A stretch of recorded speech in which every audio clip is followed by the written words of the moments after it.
क्षेत्रों में सुरक्षा बेहद कड़ी कर दी जाएगी और सभी सीसीटीवी कैमरों को सुचारू रूप से काम करने की सुनिश्चितता की जाएगी। ड्रोन, पैराग्लाइडर और माइक्रोलाइट जैसे हल्के उड़ने वाले यंत्रों पर भी नजर रखी जाएगी। विमानों के आसपास अतिरिक्त सुरक्षाकर्मी तैनात किए जाएंगे। यात्रियों और कार्गो की जानकारी की गहन जांच यहां पर की जाएगी। विमानों और कैटरिंग सेवाओं को पूरी तरह से जांच के बाद ही आगे बढ़ाया जाएगा।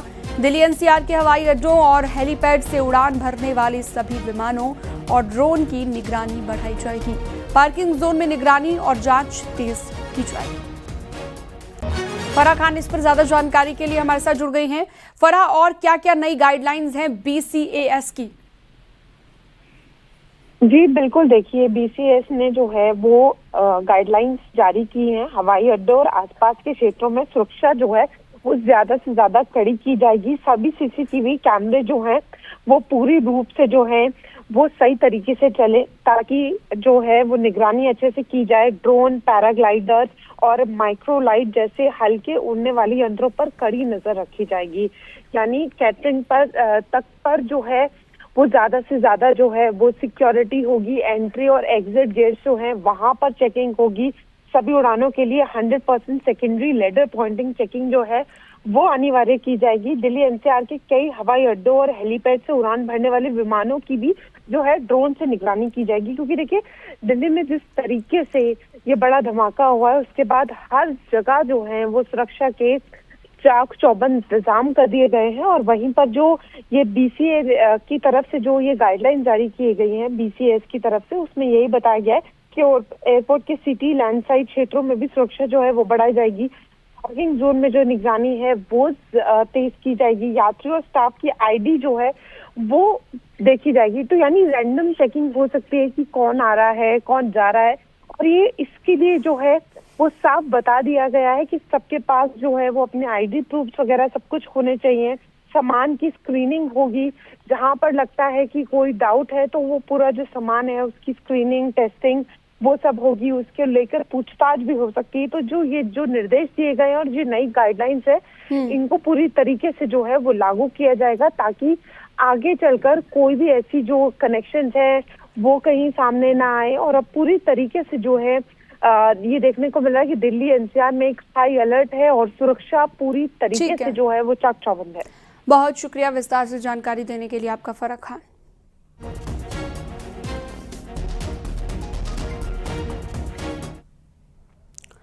और इसी बीच एक बड़ी खबर, ब्रिटेन ने अपने नागरिकों के लिए जारी की है एडवाइजरी। यूके ने अपने नागरिकों के लिए ट्रैवल एडवाइजरी जारी कर दी है।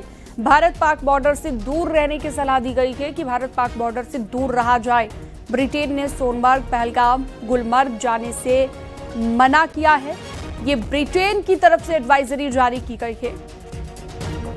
हालिया इंसिडेंट्स को देखते हुए ये फैसला लिया गया है और ये एडवाइजरी अपने नागरिकों के लिए यूके ने जारी की है।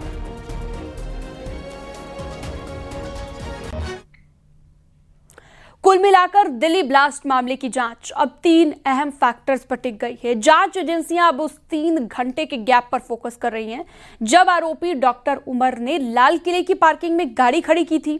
जांच एजेंसियों के मुताबिक क्या आरोपी उमर पीक टाइम का इंतजार कर रहा था? इस ब्लास्ट में विस्फोटकों की सप्लाई कहां से हुई? इतना ही नहीं, ब्लास्ट में किसी ऑब्जेक्ट के नहीं दिखने से सवाल और गहरा गया है।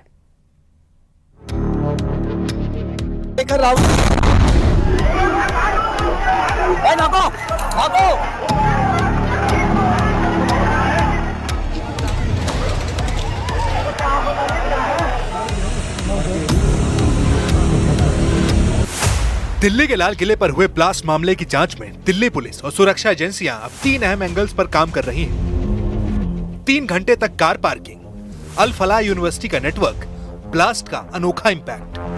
दिल्ली ब्लास्ट का पहला एंगल, 3 घंटे तक कार पार्किंग। जांच के दौरान सबसे बड़ा सवाल उन 3 घंटों का है जब आरोपी डॉक्टर उमर ने लाल किले की पार्किंग में अपनी i20 कार खड़ी की थी।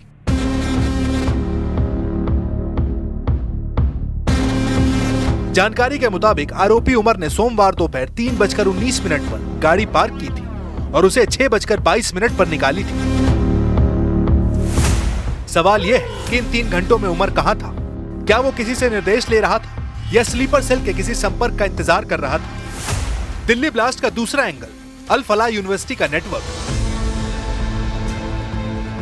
लाल किला मेट्रो स्टेशन के सामने हुए ब्लास्ट का दूसरा एंगल जुड़ा है फरीदाबाद की अल फलाह यूनिवर्सिटी से।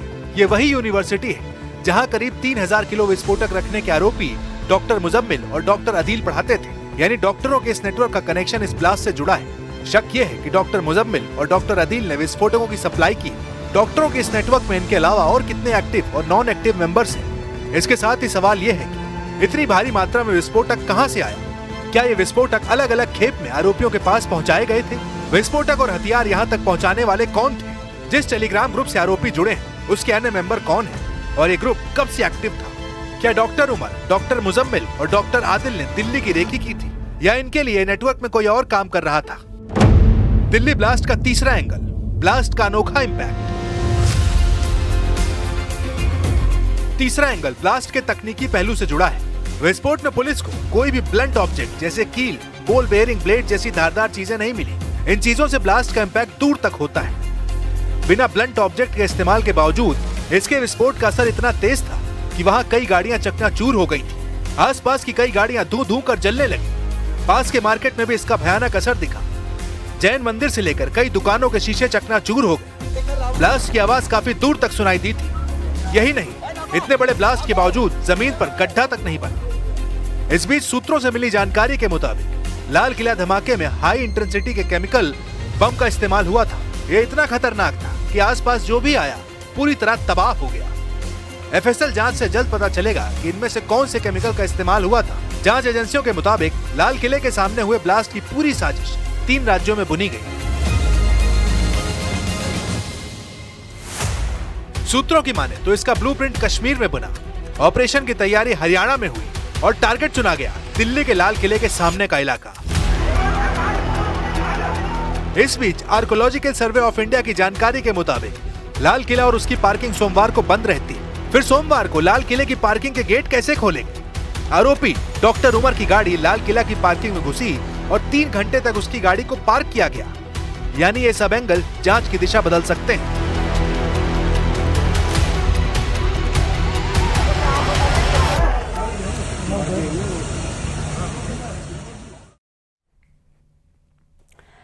दिल्ली धमाके में कार को लेकर नया खुलासा हो गया है। अल फलाह मेडिकल कॉलेज परिसर में खड़ी हुई थी गाड़ी। करीब 11 दिनों तक खड़ी हुई थी गाड़ी।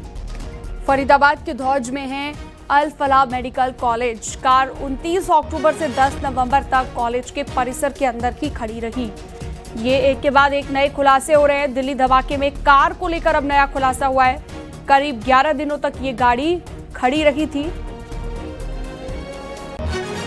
और फरीदाबाद के साथ कनेक्शन इस गाड़ी का यहां पर नजर आया है, जिससे और भी ज्यादा अंदेशा हो जाता है कि पहले वाला जो विस्फोटक पकड़ा गया था फरीदाबाद में, उसी के साथ इस ब्लास्ट का कनेक्शन है। तो दिल्ली धमाके में कार को लेकर एक और खुलासा हो गया है। अल फलाह यूनिवर्सिटी, जिसकी तस्वीर हम आपको दिखा रहे हैं, यहीं पर ये गाड़ी 11 दिन तक खड़ी रही थी।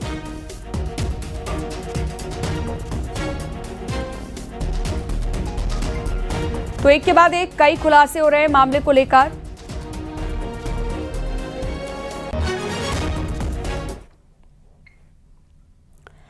एनआईए दिल्ली ब्लास्ट केस की जांच में जुट गई है। एनआईए की टीम ने मौके पर जाकर 42 सैंपल कलेक्ट किए। गाड़ी के फटे सिलेंडर, टायर और बोनट के पार्ट्स इकट्ठा कर लिए गए हैं। इस बीच सूत्रों के हवाले से खबर यह है कि डॉक्टर उमर सुसाइड बॉम्बर था, जो कि ब्लास्ट में मारा जा चुका है। बदरपुर बॉर्डर से उसने दिल्ली में एंट्री की थी और करीब 3.5 घंटे तक पार्किंग में कार में ही बैठा रहा। उधर दिल्ली धमाका केस में कार्रवाई और ज्यादा तेज हो गई है। लखनऊ में डॉक्टर शाहीन के घर पर एटीएस, जम्मू कश्मीर और लखनऊ पुलिस ने छापेमारी की है। शाहीन के भाई परवेज के घर पर भी छापेमारी हुई है। परवेज को हिरासत में लेकर पूछताछ की गई है और इस बीच जैश की लेडी कमांडर डॉक्टर शाहीन के पिता का मोबाइल फोन और हार्ड डिस्क जब्त की गई है। दिल्ली ब्लास्ट को लेकर केंद्रीय गृह मंत्री अमित शाह ने मीटिंग की है। अमित शाह ने ऑफिसर से वारदात की मूल वजह जानने को कहा है और सख्त से सख्त एक्शन लेने के निर्देश जारी किए। अमित शाह ने एनआईए से जल्द रिपोर्ट मांगी है। दिल्ली पुलिस ने ब्लास्ट की प्रारंभिक रिपोर्ट गृह मंत्रालय को सौंप दी है। रिपोर्ट में ब्लास्ट से पहले की घटनाओं के बारे में सिलसिलेवार तरीके से बताया गया है। और इसी बीच एक बड़ी खबर, फरीदाबाद की अल फलाह यूनिवर्सिटी की वेबसाइट हैक हो गई है। ये बड़ी खबर इस वक्त मिल रही है। वेबसाइट हैकर ने धमकी भरा मैसेज लिखा है और इस मैसेज में क्या लिखा है आपको बताते हैं। हैकर ने लिखा है, भारत में इस्लामिक यूनिवर्सिटी की कोई जगह नहीं, अगर भारत में रहना है तो शांति से रहना होगा, जिहाद करने वाले पाकिस्तान चले जाएं। ये तमाम बातें लिखी गई हैं। ये देखिए, साइबर अलायंस ये करके ये धमकी लिखी गई है, ये पोस्ट किया गया है और ये अल फलाह यूनिवर्सिटी की वेबसाइट से लिखा गया है। और इस वेबसाइट को बताया जा रहा है कि हैक कर ली गई है। हैक्ड बाय में भी नाम लिखा गया है नीचे, और इसमें लिखा क्या है वो भी आपको एक बार फिर से बता दें कि भारत में इस्लामिक यूनिवर्सिटी की कोई जगह नहीं है, अगर भारत में रहना है तो शांति से रहना होगा, जिहाद करने वाले पाकिस्तान चले जाएं। ये तमाम बातें लिखी गई हैं।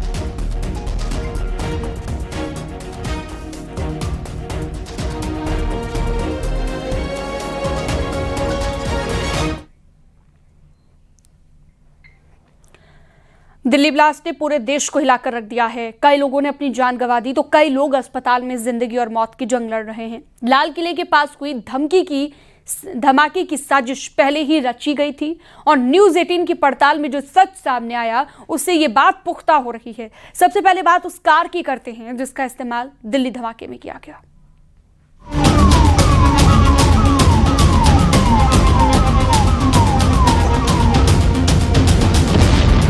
जगह लाल किला नई दिल्ली। मेट्रो स्टेशन गेट के पास धमाका। वक्त शाम के 5:52। I-20 कार में हुआ जबरदस्त ब्लास्ट।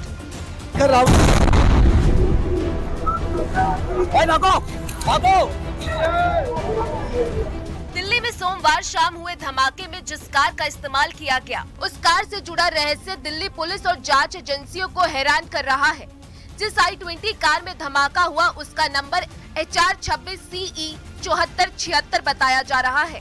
सूत्र बताते हैं कि कार धमाके से पहले ही लाल किले के पास पार्क की गई थी।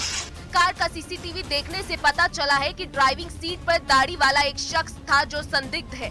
ब्लास्ट के पहले डॉक्टर उमर में जो गाड़ी में चला रहा था वो पार्किंग में ही मौजूद था और लगभग 3 घंटे वह जो है वो पार्किंग में ही मौजूद रहा, गाड़ी में ही मौजूद रहा। अब यहाँ पर यह बड़ा सवाल होता है कि आखिरकार वह पार्किंग में क्यों मौजूद था। यह भी मैं सवाल यहाँ पर खड़ा होता है कि क्या वह किसी के निर्देश का इंतजार कर रहा था या फिर उसे यह डर था कि उसके सभी साथी जो है वह अब पकड़े गए हैं और पुलिस उसे भी खोज रही है, तो क्या उसे भी खुद गिरफ्तारी का डर था। इस I-20 कार की ओनरशिप को लेकर भी गहरे सस्पेंस है। कार का रजिस्ट्रेशन गुरुग्राम के सलमान के नाम मिला। हालांकि जांच एजेंसियों को आशंका है कि कार में आतंकी उमर सवार था। I-20 कार का पुलवामा कनेक्शन। 3:19 पर पार्किंग में पहुंची कार। 6:48 पर पार्किंग से बाहर निकली कार। 6:52 पर रेड लाइट पर पहुंची कार और धमाका। कार का पहला मालिक सलमान था। पुलवामा के तारिक ने खरीदी कार। कार कई बार बेची और खरीदी जाने पर सस्पेंस। बदरपुर के रास्ते वह लाल किले के पार्किंग में आया था और लगभग 3 घंटे जो है वह पार्किंग में मौजूद रहा और उसके बाद जो है वो यहाँ से निकला और फिर वह धमाके को अंजाम देता है। यहाँ पर एक बड़ा सवाल यह भी होता है, क्या वह शाम का इंतजार कर रहा था, भीड़ भाड़ का इंतजार कर रहा था कि ताकि वह धमाका जब में करे तो अधिक से अधिक संख्या में जो है हताहत हो सके, लोग हताहत हो सके, लोगों की मौत हो सके। तो क्या यह इंतजार कर रहा था? पुलिस जो है इस एंगल पर भी अपनी जांच जो है वह कर रही है कि आखिरकार डॉक्टर उमर जो है वो पार्किंग में 3 घंटे से अधिक क्यों रहा। हरियाणा नंबर की ये I-20 कार जांच एजेंसियों के लिए जांच की अहम कड़ी है। फिलहाल जानकारी जुटाई जा रही है कि एक कार के मालिक कैसे एक के बदले एक बदलते रहे। गुरुग्राम से पुलवामा का लिंक संदेह पैदा कर रहा है। देखना ये है कि जांच में कौन से नए पहलू सामने आते हैं। Bureau report, news 18, UP Uttarakhand.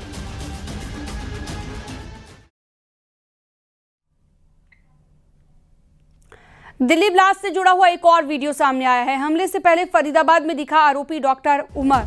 Video में भागता हुआ नजर आ रहा है आरोपी डॉक्टर उमर के पीछे उसका साथी तारिक भी नजर आ रहा है। ये देखिए, ये तस्वीर सामने आ गई कि अब हरियाणा के फरीदाबाद से इस वीडियो में भागता हुआ उमर नजर आया है।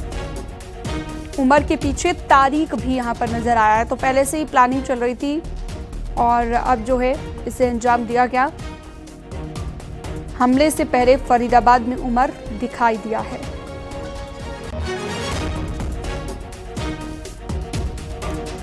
तो एक्सक्लूसिव तस्वीर न्यूज़ 18 इस वक्त आपको दिखा रहा है आपकी स्क्रीन पर। उमर के पीछे तारिक और ये हरियाणा का फरीदाबाद।